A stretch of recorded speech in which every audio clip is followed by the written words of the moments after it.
Okay, so frescoes is probably one of the most ancient pieces of artwork that I guess done by man, because it's thousands of years old. The process is. It starts off at sort of like an ancient cave wall. If you went into an ancient cave wall, or went into an ancient cave, and the walls all made out of limestone, somebody takes the red dirt from the ground, which is probably oxidized pigments, paints it on the wall, and it lasts for thousands of years. So they say 60 years from the day it's painted, 60 years richer in color. 1,000 years from the day it's painted is 1,000 years richer in color. Wow. So Diego Rivera's fresco was done in 1932. So those colors are much different than they were when he first painted it. The same way this one would be 60 years from now. The process that Diego Rivera used is the same process that I use here. I studied under Diego Rivera's assistant, Stephen Lucien Bloch Demetros. They worked with him on the fresco in 1932. They were fairly young, and then they went to the Rockefeller Center and worked with him at the Rockefeller Center in New York City, did the frescoes. Of course, that fresco was destroyed in Rockefeller Center, but Diego Rivera had his cartoon drawings, so he took those cartoon drawings down to Mexico City, where he reproduced the mural down there at the Palace of the Fine Art. How I got started on this, there was a discovery of Diego Rivera's cartoon drawings that were up under the stairwell back in the early 80s or so. And they had no idea. They just thought they were just some regular blueprint drawings, and they rolled them out. They were his drawings. So they decided to give a show. And because his assistants were still around, they were in the 80s, they came here to the city of Detroit back in the early 80s or mid 80s or so to do the restoration of the Detroit Institute of Art's fresco paintings. So they decided to give a workshop. They chose 12 artists out of the state of Michigan. I was one of the 12.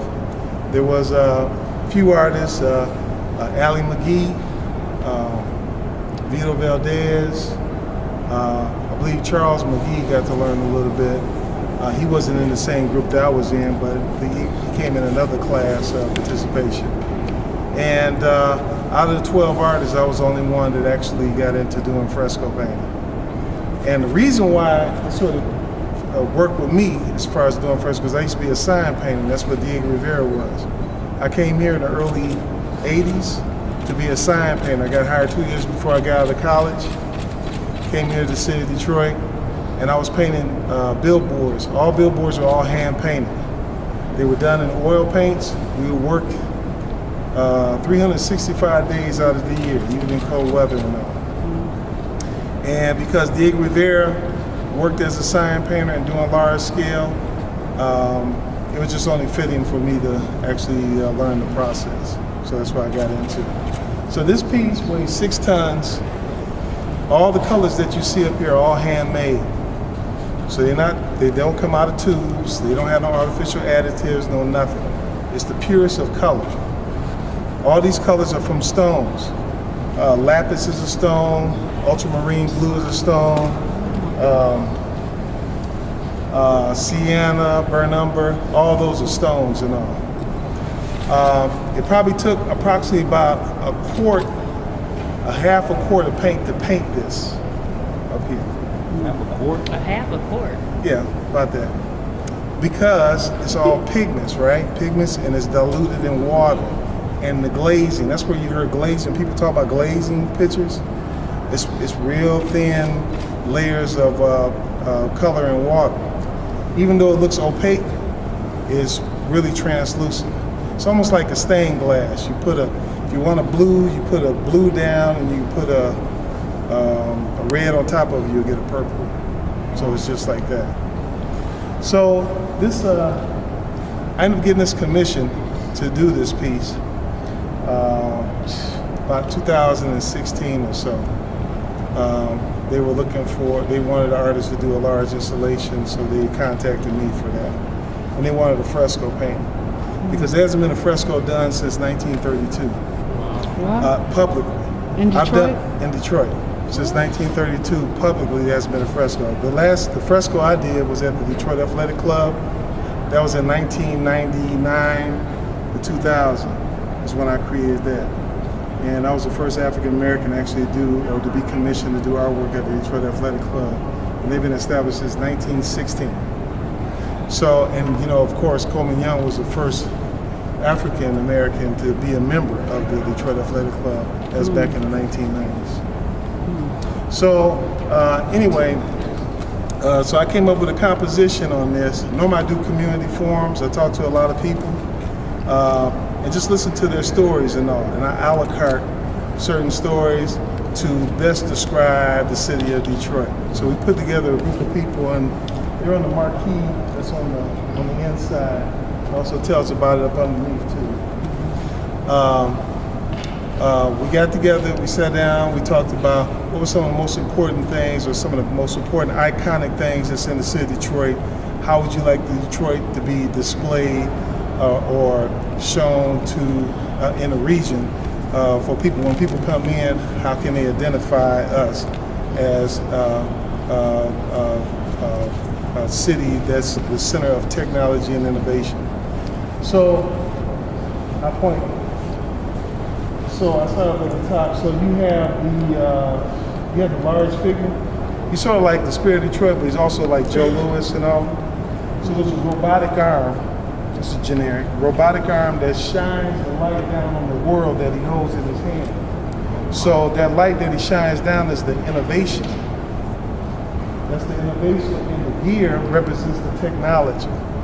So it puts Detroit at the center of technology and innovation, or innovation and technology in the world.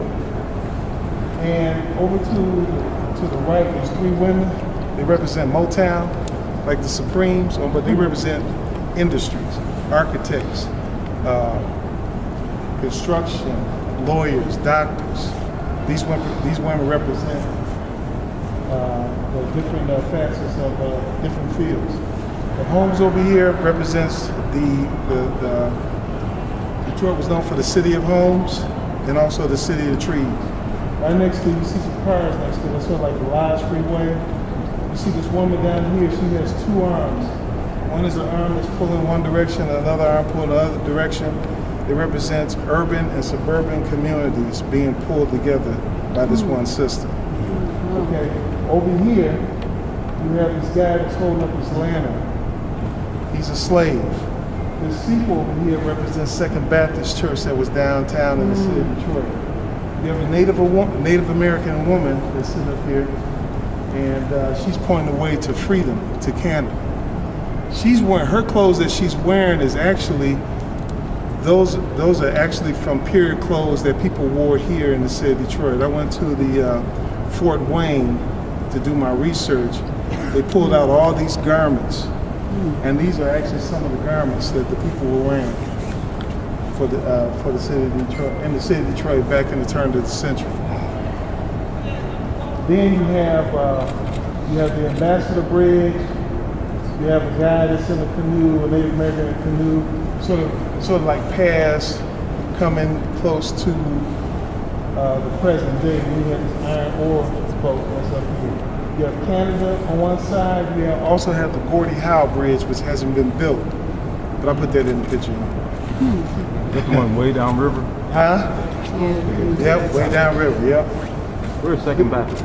Then you have, then you have over here to the right, you have the patterns that's in the landscape. Those patterns represent the different cultures that live here in the city of Detroit. So instead of having patterns of roads, we got patterns of culture and of people. So that's what's up in there. So the blue up at the top is an ultramarine blue. That blue is a stone. So that color is pretty rich. And then the rest of the colors, like I said, they're all stones. A long time ago when you went to the art class, they used to talk about limited palettes. Well, people who work with limited palettes derive from fresco paintings because there's only about 8 colors. There's only 8 colors up here. That's all it is. 8 colors. You can make a rainbow of colors out of just those 8.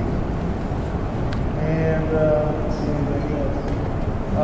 Up under the hand, you have the Penobscot building, the building 1, Renaissance building, and some of the other iconic buildings that's in the city of Detroit. So the whole thing is about putting Detroit at the center of technology and innovation. And when people come in, they get the breadth of what the city of Detroit is. So my next project is, you see this wall that curves around here like this? Yes. This will become my next fresco. Oh. So that's what we're trying to work on right now. Wow. So that's gonna take a minute. So, and this will be all the major cities in Michigan, and all the roads lead to the city of Detroit. All the Indian trails lead to the city of Detroit, the rivers, the lakes, and all that. On the other side will be the Upper Peninsula, which shows the Mackinac Bridge and all. So basically, when you come here to this center, will be you'll get the breadth of what Michigan is all about. And Detroit is at the center, like I said, the center of technology and innovation. So you will have like scaffolding Oh, get you up there? Yeah, we have to do all that. Building. Yeah. Maybe like that. When we talk about the color, Yes. the color, that's not going to blend the color. That's not, not including the blends of color. So the pigments, so this is a good question. So there's pigment quarries around the world, right?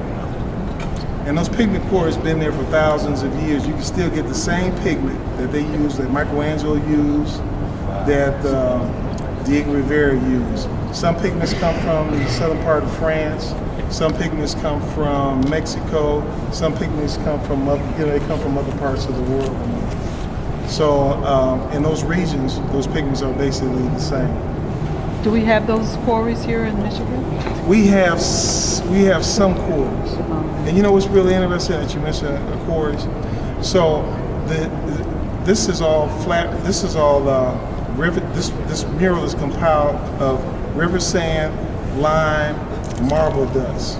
That's all it is. River sand, lime, and marble dust. I'm taking the bare elements from the earth to create a painting. That's really the last one. And if you were to touch it, it will probably feel sort of like this.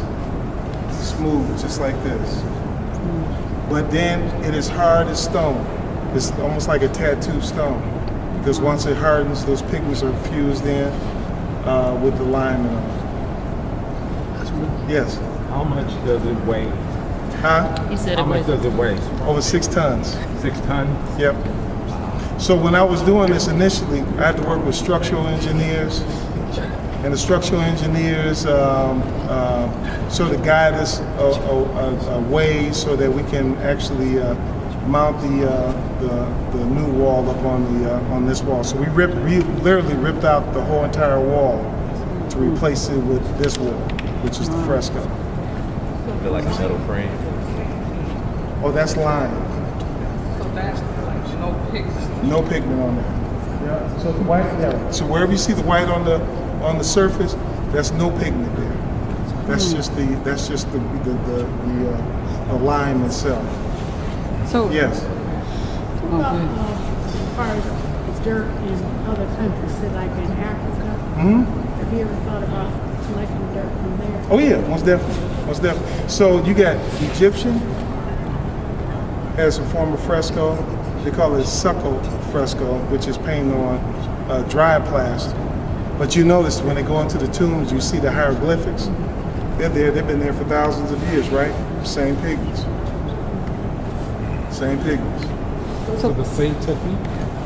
It's a little different. It's probably the same technique when they plaster, but then they're painting on the actual dry plaster. They call it suckle painting. But it still absorbs because it's still porous. It still goes right into the surface of it. So that's one reason why you still see the hieroglyphics. Yes. How many cartoons did it take you to make this? Like, Oh, just one. I have one cartoon. My cartoon drawing is this big. Yeah. wow. Was it in Art Prize? Yes. Yeah. So it's 30 feet by 30 feet. It's all charcoal and it was all on paper. That was a whole story trying to hang that paper up on that poles like that. Art Prize is a big was it one Yeah. sheet? It was one big sheet, or you had to? No, so I had to use multiple sheets. Each sheet was about 5 feet wide, And I had a studio down here in the basement, because most of the time when I do large pieces like that, I try to get locations close to proximity of the actual artwork itself. Because it doesn't make sense to be traveling 20 or 30 minutes back and forth trying to do certain things. So we did it right here. Yes. So when they commission you to do this, do they get to keep your cartoons, or you get to keep that as I art? keep all preparatory drawings and cartoons. All the drawings belong to me. Sketches, everything. 6. Approximately about 6 assistants. The fresco that you have, I thought it was a fresco, the mural that you have in the Antietam? At Athenium Hotel? Athenium. Yes. That's not fresco? No, that's actually oil painting on canvas. Oh. Okay. Yeah. So I work at probably about 7 different mediums. Yes. How did you go about choosing your apprentices for these projects? They choose me. They choose you? Yeah. Well, because it's it's like the old saying, everybody wants to be a doctor, but then they find out it takes you 14 years or 15 years to go through this, and they start dropping off. But the ones who stick to it is probably because they really have a strong desire that they want to learn, or they have some other type of motivation that really wants to compel them to want to stick with something for a long period of time. So it's just like frescoes. Frescoes is something, this medium will choose you. You don't choose the medium. I mean, it looks like, wow, I want to do this, and all of a sudden, then you find out that the process that you got to go through. I'll give you a good example. When I start off in the morning time, my guys get here around 6 o'clock in the morning. The plaster gets around here around 6:30 or so. The guys here at 6 o'clock in the morning, they're already mixing up the mortar for the plaster. The plaster comes in, he starts to plaster, right? We haven't even started painting. They had to put he has to put 1 layer of plaster on the wall. First he had to wet the wall. Oh, back up. First he has to get the drawing off the wall. There's a drawing that's underneath all that. They trace the drawing, then they had to perforate the drawing, put little holes in there. So they set the drawing aside, the plaster goes up in plaster. He puts the brown coat on there. Then you got to sit and wait for about 3 or 4 hours, right? Then the plaster comes back again, he puts the final coat, which is marble dust and lime, and he polishes that. Even though it doesn't look like it's polished, but it's polished. It's like real smooth, feels smooth like this. Still wet? Still wet. Then my guys go up and they transfer the drawing onto the wet plaster, okay? So then they give me a call, I come in, I got to go to work, non-stop. I'll do 7 or 8 hours non-stop painting, okay? What I put down stays down, right or wrong. If I make a drip hits the surface, it goes right into the surface, I can't pull it out. So you gotta have a real sure hand about what you do. Okay. How big? So just on that premise alone, then you get so some artists they paint like this. So imagine painting like this, and you looking down the line, you got 40 more feet to go, 40 feet high, and you're doing like this. You start to, it starts to dwarf you real fast, right? So you really got to have a sure hand. You really got to have a real strong confidence inside yourself to be able to continue that journey. And what you do for that day, they call it a giornata. You're painting all in one setting, okay? In that day, the day's worth of work. If you mess up and you don't like what you did, then you have to rip that all out and start all over again the next day. So did you have to do it? Yes. Ripping out? No. How big a section do you do each day? Sometimes 5 feet by 10 feet, sometimes even bigger than that. Then you go over it again? First, and then the other thing is I painted black and white first. What you see in the color, there's black and white that's up under there. I painted black and white, and then I glazed the color over the top of it. Wow. Oh, the black is vine black. It's called vine black. It's an oxidized pigment too. Yeah. So yeah, it's probably coal or something that's broken down over hundreds or thousands of years or so. You gotta pulverize it, and then you add water to it and you start painting. So you gotta paint it in a grade, you paint your grades on there, and then you glaze your colors on top of it.